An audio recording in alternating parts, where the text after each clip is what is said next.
Ayushman Bharat card প্রকল্পে আপনার নামে কার্ড তৈরি হয়েছে কিনা সেটা কীভাবে চেক করবেন দেখে নিন আজকে। আয়ুষ্মান ভারত প্রকল্পের যে ফর্ম আপনি আশা দিদিমণির কাছ থেকে নিয়ে জমা করেছিলেন তার ভিত্তিতে আপনাদের নামে কার্ড তৈরি হয়ে গেছে, তার স্ট্যাটাস চেক করতে পারবেন খুব সহজেই। আয়ুষ্মান ভারত কার্ডের স্ট্যাটাস বর্তমানে ওয়েবসাইটে দেখা যাচ্ছে। কিভাবে আপনি চেক করবেন যে আপনার নাম রয়েছে কিনা সেটা অবশ্যই ভিডিওটি দেখে নিন। আর এরকম ভিডিও পাওয়ার জন্য আমাদের বেঙ্গল সার্চ ইউটিউব চ্যানেলকে সাবস্ক্রাইব করে পাশে রাখা বেল নোটিফিকেশনটি অলে প্রেস করে দেবেন। ফেসবুক থেকে দেখলে পেজটিকে অবশ্যই ফলো দিয়ে রাখবেন। আয়ুষ্মান ভারত কার্ড আপনার নামে তৈরি হয়েছে কিনা সেটা দেখার জন্য আপনাদেরকে এই পোর্টালে আসতে হবে।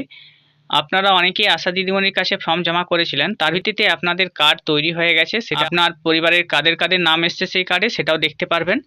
আপনাদেরকে beneficiary.nha.gov.in এই ওয়েবসাইটে আসতে হবে। যে কোনো ব্রাউজারে আপনারা এটা লিখে সার্চ করবেন, সার্চ করে এখানে চলে আসবেন। এখানে আসার পর আপনার এখানে দুটি অপশন থাকবে, log in as beneficiary operator option থাকবে। আপনি বেনিফিশিয়ারি অপশানে ক্লিক করবেন। এই ক্যাপচাটি আপনাকে এই ঘরে বসিয়ে দিতে হবে। এরপর আপনার যে মোবাইল নম্বরটি রয়েছে সেটা এখানে বসিয়ে দেবেন এবং ভেরিফাই অপশনটিতে রয়েছে সেখানে ক্লিক করবেন। ভেরিফাই ক্লিক করা মাত্র 6 সংখ্যার একটি ওটিপি আপনার মোবাইল নম্বরে আসবে। এখানে বসিয়ে দেবেন ওটিপি, লগ ইন করবেন।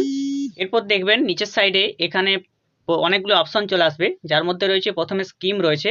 স্কিমটা আপনি PMJOY এটা রাখবেন, কারণ অন্যান্য স্কিমগুলো রাখবেন না। এখানে অনেকগুলো স্কিম রয়েছে, PMJOY, smile, PM cares, namaste, Ayushman CA।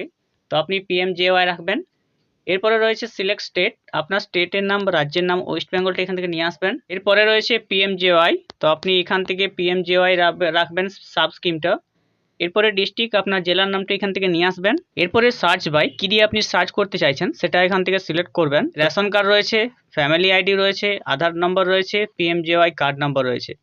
তো এইগুলোর মধ্যে আপনার কাছে রেশন কার্ডের নম্বর এবং আধার নম্বর এই দুটি থাকবে। রেশন কার্ডের নম্বর এবং আধার নম্বর এই দুটি অপশনই আপনার কাছে থাকবে। ফ্যামিলি আইডি বা PMJOY কার্ড নম্বর আপনার জানা নেই, তাই আমরা আধার নম্বর দিয়ে সার্চ করব। এরপরে যে আধার নম্বর দিয়ে সার্চ করবেন সেই আধার নম্বরটি এখানে বসিয়ে দেবেন। কার নামে কার্ড হয়েছে সেটা দেখার জন্য তার আধার নম্বরটি এখানে বসিয়ে দেবেন। এই ক্যাপচাটি আপনি এই ঘরে বসিয়ে দেবেন। এরপর আপনার সামনে সার্চ বাটন থাকবে, এখানে সেখানে ক্লিক করবেন। সার্চ বাটনে ক্লিক করা মাত্র নিচে দেখবেন যে ফ্যামিলির আপনি দেখতে চাইছেন সেই ফ্যামিলির প্রত্যেকের নাম এই অপশনটিতে এখানে রয়ে যাবে, এখানে দেখা যাবে। এরপর তাদের রেশন কার্ড কোন ক্যাটাগরি সেটা দেখা যাবে। এখানে তার পিতা বা স্বামীর নাম সেটাও দেখা যাবে। এরপরে রিলেশন কি রয়েছে রিলেশন দেখা যাবে। কোন ফোন নাম্বারটি লিঙ্ক রয়েছে সেই ফোন নাম্বারটি এখানে দেখতে পারবেন। এরপরে এখানে দেখবেন KYC স্ট্যাটাস যেটা রয়েছে আনআইডেন্টিফাইড এবং ভেরিফাইড। এখানে 4 জন ফ্যামিলি মেম্বার রয়েছে, তার ক্ষেত্রে 2 জনের ভেরিফাইড হয়ে গেছে এবং 2 জনকে এখনও আইডেন্টিফাইড করা যায়নি। এবং এখানে রয়েছে কার্ড স্ট্যাটাস রয়েছে নট জেনারেটেড, দুটি রয়েছে নট জেনারেটেড এবং দুটি রয়েছে ভেরিফিকেশন পেন্ডিং। তো আপনাদের ক্ষেত্রে যদি ভেরিফাইড লেখা আসে তাহলে আপনাদের ভেরিফাইড হয়ে গেছে, চিন্তার কোনো কারণ নেই। আনআইডেন্টিফাইড যদি লেখা থাকে তাহলে আপনাকে বুঝতে হবে আপনার যে আধার কার্ড এবং আপনার যে স্বাস্থ্যসাথী কার্ডে সেখানে নাম ভুল থাকার জন্য এই সমস্যাটি হচ্ছে। তো এখান থেকে আপনাকে আর কিচ্ছু করার দরকার নেই, শুধু আপনি এখানে আপনার নামটি দেখে নেবেন যে নামটি রয়েছে কিনা। কিছুদিনের ভেতরেই আপনার যেগুলো আনআইডেন্টিফাইড থাকবে সেগুলো ভেরিফাইড হয়ে যাবে এবং ভেরিফিকেশন এখানে কমপ্লিট দেখাবে যাদের ক্ষেত্রে নট জেনারেটেড রয়েছে।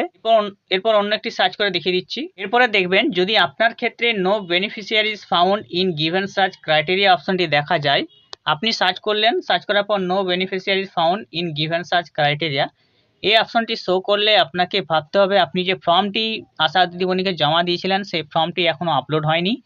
আপলোড হলে আপনাদের নাম এখানে দেখা যাবে এবং আপনাদের নামের ক্ষেত্রে স্ট্যাটাসগুলি খুব সহজেই চেক করে দেখে নিতে পারবেন কার কার নাম রয়েছে। এবং এখানে দেখবেন আপনি যে ফোন নম্বরটি দেবেন বা আধার নম্বরটি দেবেন সেই আধার নম্বরের ভিত্তিতে আপনার পরিবারের 4 জনের নাম মেম্বার যদি থেকে থাকে সেক্ষেত্রে দেখবেন 2 জন মেম্বারের নাম আসবে, বাকি মেম্বারের নামগুলো আসবে না। সেক্ষেত্রে আধার নম্বর চেঞ্জ করে করে দেখবেন, কারণ রেশন কার্ডে দেখবেন অনেক পরিবারে রয়েছে যাদের একটি ক্যাটাগরি রয়েছে, আবার দুজনের একটি ক্যাটাগরি, আবার অন্য দুজনে আলাদা ক্যাটাগরি রয়েছে, সেই ভিত্তিতে এখানে নামটি শো করবে। তো আপনি অন্যান্যদের আধার নম্বর দিয়ে সার্চ করবেন, তাদেরগুলো এইভাবে চলে আসবে এবং কিছুদিনের ভিতরে আপনাদের যে আয়ুষ্মান কার্ড রয়েছে সেটা আপনার বাড়িতে পৌঁছে যাবে।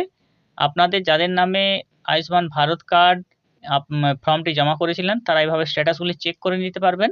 অবশ্যই যারা জানেননি ভিডিও শেয়ার করে দেবেন তাদের মধ্যে। এরকম ভিডিও পাওয়ার জন্য সাবস্ক্রাইব করে রাখবেন। নমস্কার।